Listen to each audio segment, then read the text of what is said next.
Hello everybody, my name is Andrew and welcome to a special Zero Camp video about the January 2025 rules update for Warmachine. This is part 2. This is the video for the Army Storm Legion.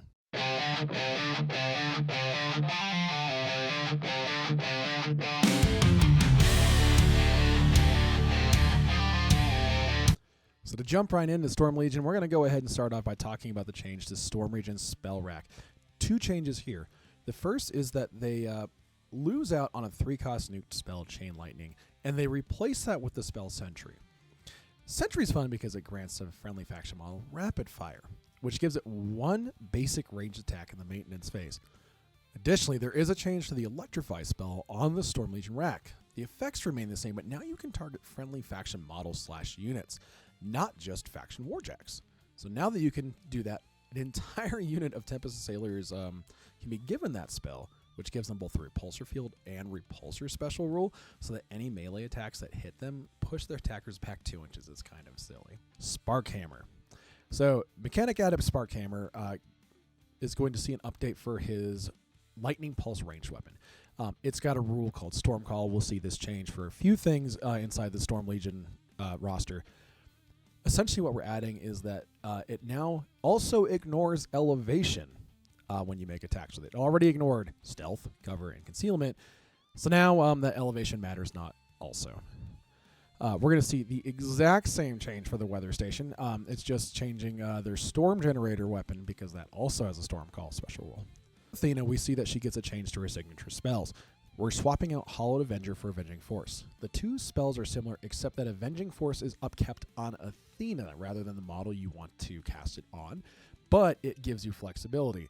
You now get to pick which model inside your control area within her battle group it procs on, say getting to move a Striker or a Courser instead of the model that Hallowed Avenger was cast on. So that's a nice just little tactical flexibility for Athena there. So Calder's feat changes fairly significantly here. While it had granted her battle group +3 defense, it now grants every friendly faction model in her control +2 defense. The models in her battle group still get dodge and riposte, and it's going to be a little harder to trigger both those because now you're only getting +2 defense on this model. So, but that means all of your infantry models, or say your Zephyr, get +2 defense, which is also pretty solid. I think this is a nice change for Calder. Huxley, we see quite a bit of changes. Realistically, both of Huxley's configurations change, and it's the Field Marshal for both, so the stat line and the Field Marshal.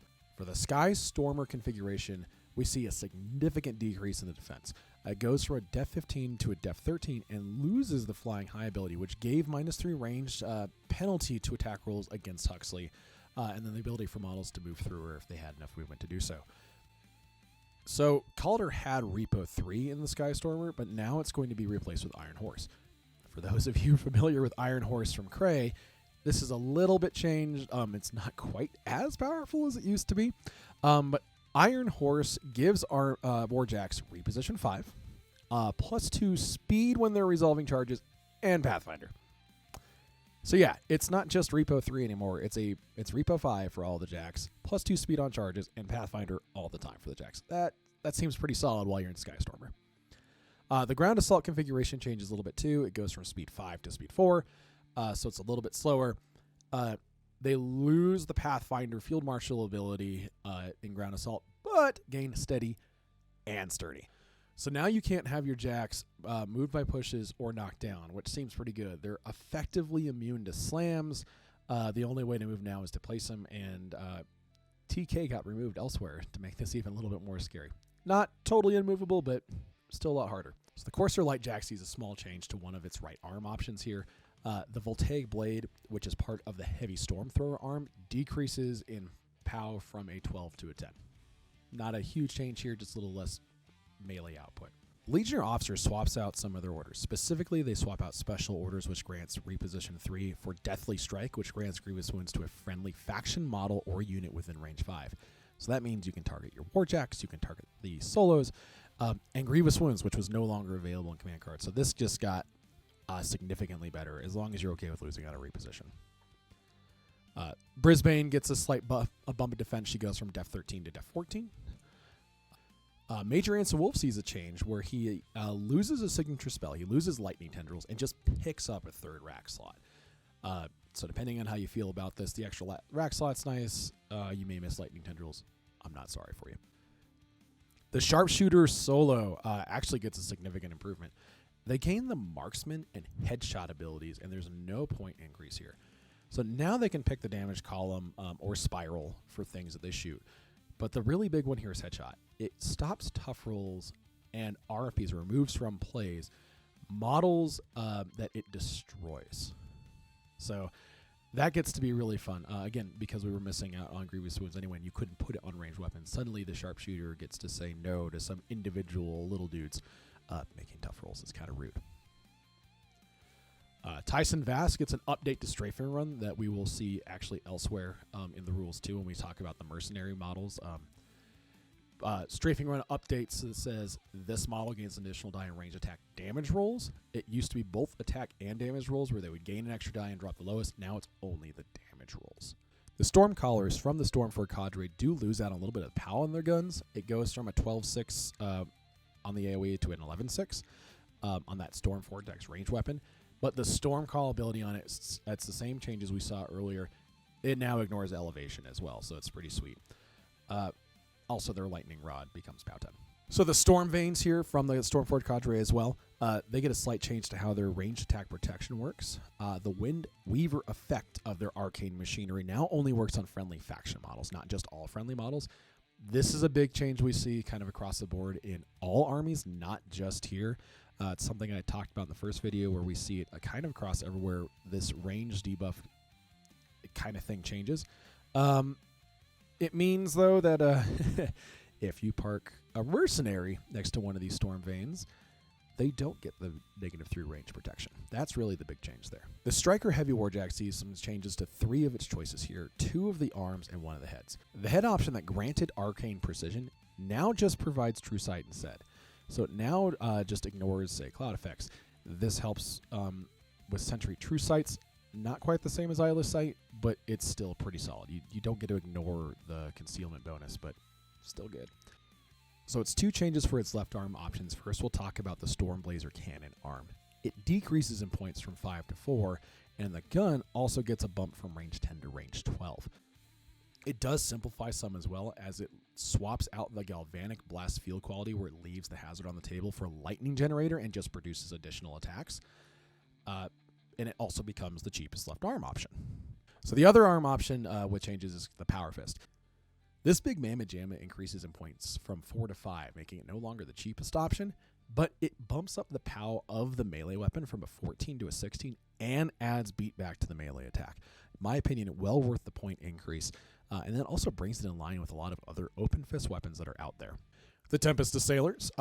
This one's interesting because they increased in point costs to go from 8 to 9.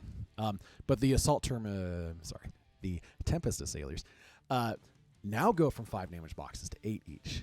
And also it bumps up the POW of their hammers. These guys got swole. They're not 14s, they're 15s now. Some potentially like just murderous stuff. They were already pretty scary. I think they're more so now. And then Tempest Thunders, not to be left behind by their other swole brethren, have also been working out. They also went from 5 damage boxes to 8, and then they bump up their rat from 6 to 7. They also just picked up Brutal Charge on the blade on their weapon.